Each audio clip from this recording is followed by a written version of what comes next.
오늘 말씀은 시편 40편 말씀입니다. 시편 40편 말씀은 다 너무나 잘 아시는 것처럼 다윗의 시로 알려져 있죠. 이 시의 전반부 1절부터 10절까지는 하나님께 도움을 구하는 다윗의 찬양시, 감사의 내용들로 구성되어 있습니다. 그 뒤로 11절부터 17절 후반부는요, 하나님께 도움을 구하는 간구의 내용들로 이루어져 있습니다. 본문 시편 40편 말씀 가운데서 주목할 것은 다윗이 어떤 상황에 처했는가 하는 겁니다. 다윗이 처한 상황은요, 엄청난 고난 그리고 고통의 시기를 지금 다윗이 맞이하고 그 시기를 넘어가고 있다라고 하는 겁니다.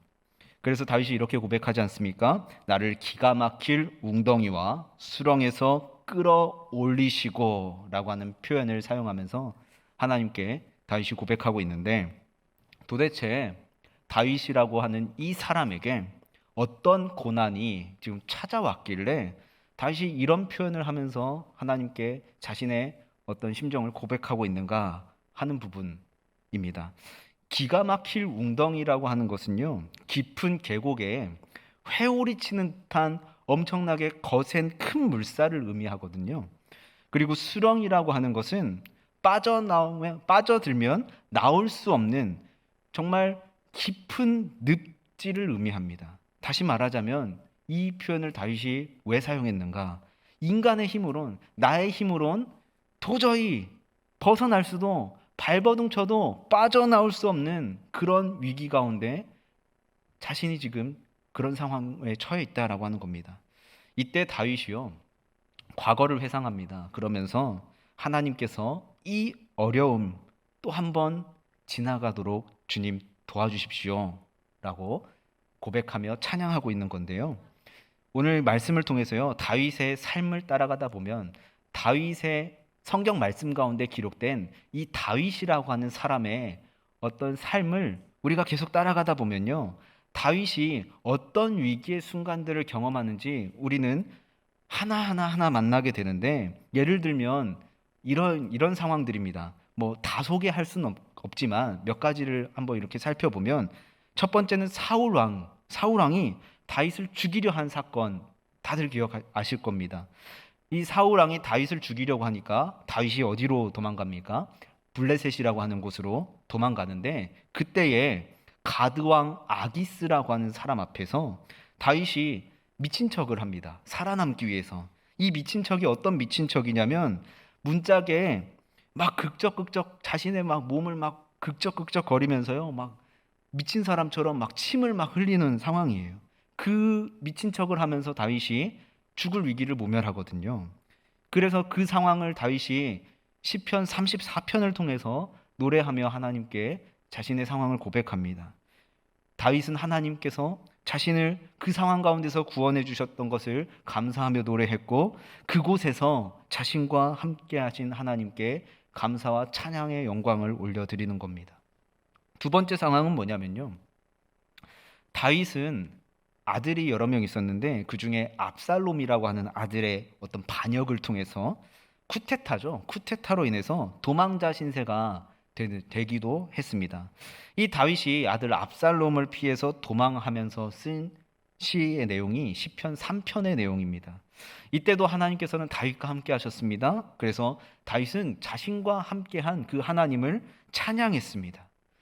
또 하나의 상황은 뭐냐면요, 다윗이 질병으로 인해서 죽을 뻔한 위기가 있었거든요. 그 상황을 경험하면서 하나님께, 하나님 나 좀 살려주십시오, 하나님 도와주십시오 라고 이렇게 도움을 구합니다. 그 도움을 바라면서 쓴 시가 바로 시편 38편의 말씀입니다. 그 상황 가운데서 하나님께서는 다윗의 기도에 응답하시고 다윗을 그 병상에서 일으켜 주셨습니다. 다윗이 아플 때도 그 자리에 하나님께서는 함께 하셨다는 겁니다. 그래서 그 하나님을 다윗은 찬양했던 것이고요. 오늘 말씀 가운데서도 다윗에게 고난이 찾아왔습니다. 고난이 찾아왔고 다윗은 그 고난으로 인해서 죽을 것 같은 상황을 경험하는 것입니다. 그런데 우리가 그런 상황을 맞이하면요, 하나님 왜 내게 이런 상황 주시나요? 하나님 내가 뭘 잘못했어요? 하나님 내게 왜 그러세요? 라고 막 불평할 텐데, 막 하나님 원망할 텐데, 다윗은 하나님을 찬양합니다. 그럴 수 있었던 이유는 뭘까요? 다윗이 대단한 사람이어서요? 다윗이 특별한 사람이어서요? 아닌 거예요.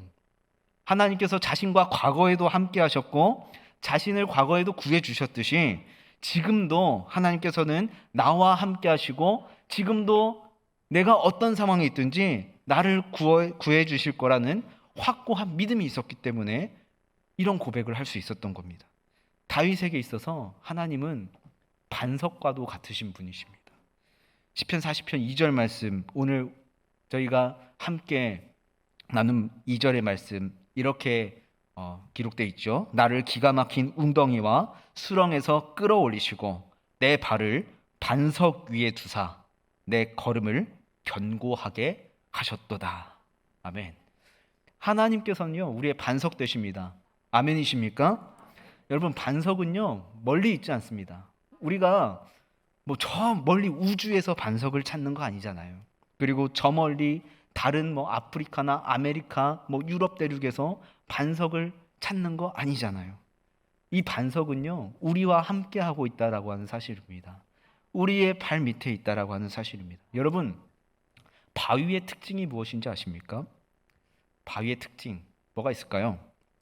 바위는요 장소를 바꾸지 않습니다. 그리고 작은 돌처럼 쉽게 깨지지 않습니다. 그리고 바다에 있는 모래처럼요, 뭐 파도가 와서 딱 휩쓸면 흩어지듯이 흩어지거나 어떤 모양이 변하지 않는다는 겁니다. 하나님이 우리에게 그런 바위 되시는 줄 믿습니다. 우리와 함께 변함없이 계시는 분 하나님임을 믿습니다. 우리가 아프거나 그리고 슬프거나 외로울 때 그때도요 언제나 우리와 함께 계시는 분 다른 분 아닙니다. 하나님입니다. 여러분, 우리가 이 사실을 믿고 우리의 삶 속에서 우리의 입술로 고백해야 될 줄 믿습니다. 우리가 하나님께 신앙생활 하다 보면요 많은 질문들이 생겨요. 그래서 기도하면서 하나님 이건 왜 그래요? 하나님 이건 왜 그러는 거예요? 하나님 내가 지금 이 상황 가운데 있는데 하나님 이 상황은 어떻게 해야 되는 겁니까? 라고 질문이 생길 때가 있고 어떨 때는 하나님께 의심을 품기도 하고 저도 이제 그랬던 적이 있거든요. 의심하기도 하고 하나님께 내 마음 오픈하지 않고 마음 주지 않으려고 하고 그렇더라도 하나님께서는요 항상 늘 변함없이 언제나 우리와 함께 있으신 분이라는 것을 우리가 믿음으로 고백해야 될 줄 믿습니다.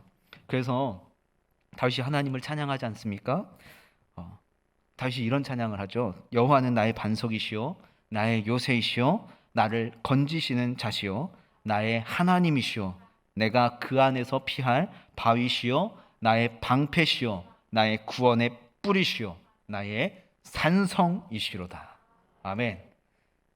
제가 좋아하는 찬양들이에요. 오늘 우리 여호수아 찬양대에서 찬양해 주셨던 나의 반석이신 하나님은요 제가 어머니로부터 계속 집에서 들었던, 교회 안에서 계속해서 어머니를 통해서 들었던 정말 저희 어머니가 좋아하시는 찬양인데 그 찬양이 말씀을 준비하는 가운데 제게 계속 한 주 동안 입술 가운데서 메아리 쳤던 찬양인데 그 하나님께서요 나의 반석이 되시는 분임을, 나의 요새 되시는 분임을, 나를 어려움 가운데서도 어떤 상황에서도 건지시는 분임을, 그 하나님이 나의 하나님 되심을 내가 왜 고백하면서 살아가지 못하고 있을까?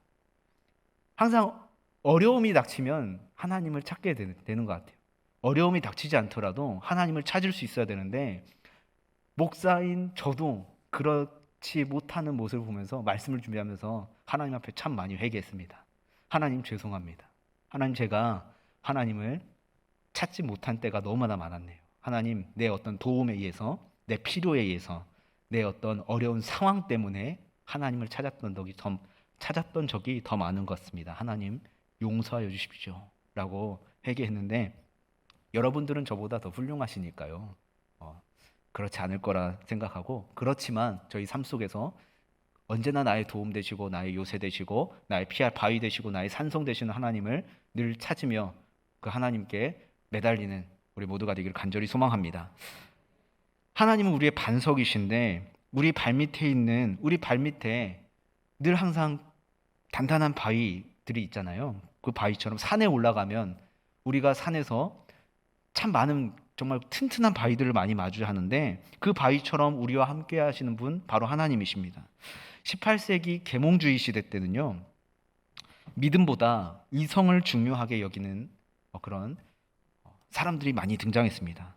그래서 그 사람들이 뭐라고 주장하냐면 하나님께서 우주를 창조하셨는데 우리의 역사나 삶에 전혀 관여는 하지 않으시는 분이다 라고 주장하는 사람들이 나타났는데, 그런데 생각해 보면요, 하나님은 그런 분 아니시거든요. 하나님은 우주에만 계신 분 아니거든요.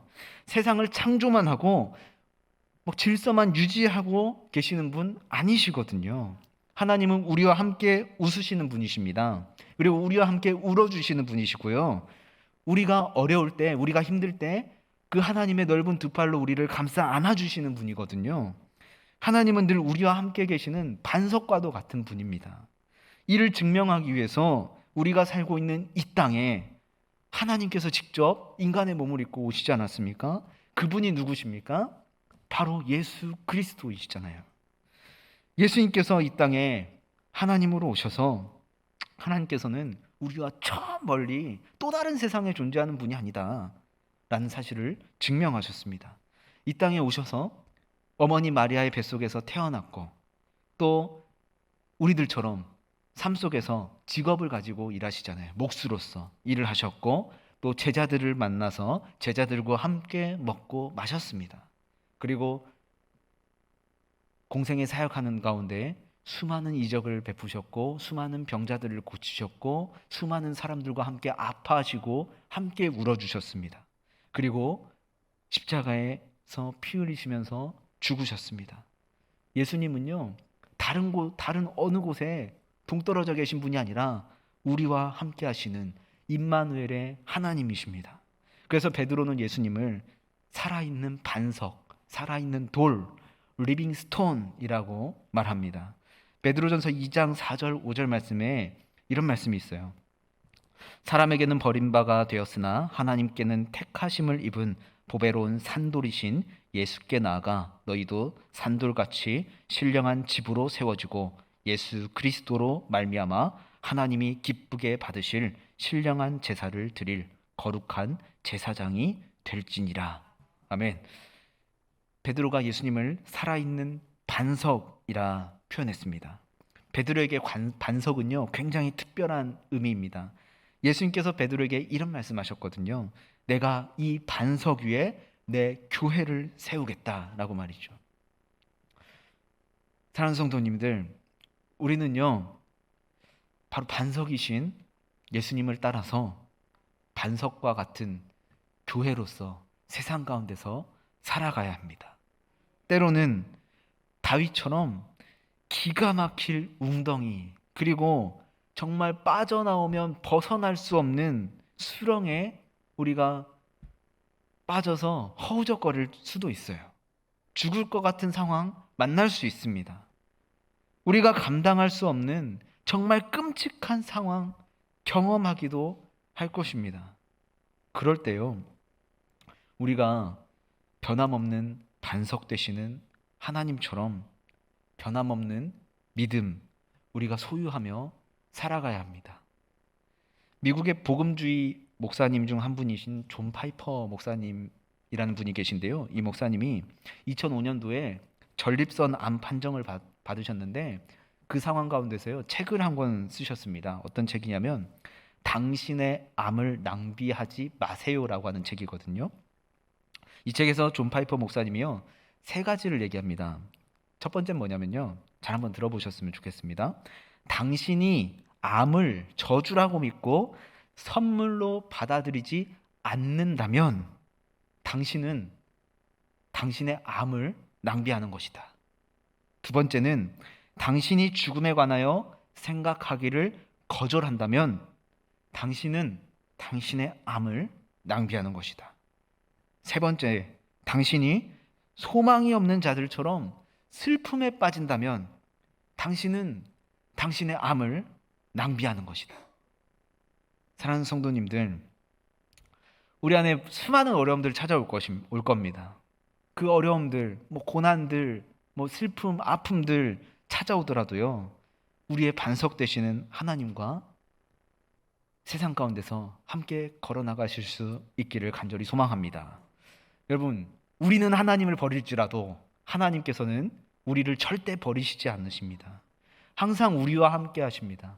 우리와 함께 하시는 임마누엘의 하나님을 우리가 삶에서 찬양하며 그 하나님과 동행하고자 한번 힘써봤으면 좋겠습니다. 우리들 또한 반석처럼 변함없는 믿음 가지고 하나님, 내가 하나님 말씀대로 하나님께 기도하면서 하나님의 은혜 안에 거하기를 간절히 힘쓰겠습니다. 하나님 도와주십시오. 라고 기도하며 살아가는 우리 초대교회 성도님들 모두가 되기를 간절히 소망합니다. 지난 2년간 우리가 코로나 바이러스 때문에 굉장히 많이 힘들지 않았습니까? 지금도 뭐 힘든 건 마찬가지지만 그래도 위드 코로나가 선포되면서 사람들의 얼굴에 미소가 조금씩 생기고 우리 안에 염려와 근심이 그리고 아픔이 조금씩 사라져가고 있는 것을 보게 됩니다. 코로나 바이러스가 퍼져나갈 때요. 존 파이퍼 목사님께서 코로나 바이러스 앤 크라이스트라고 하는 책을 쓰셨거든요. 이 책에서 이 목사님께서 제기하는 문제는 이겁니다.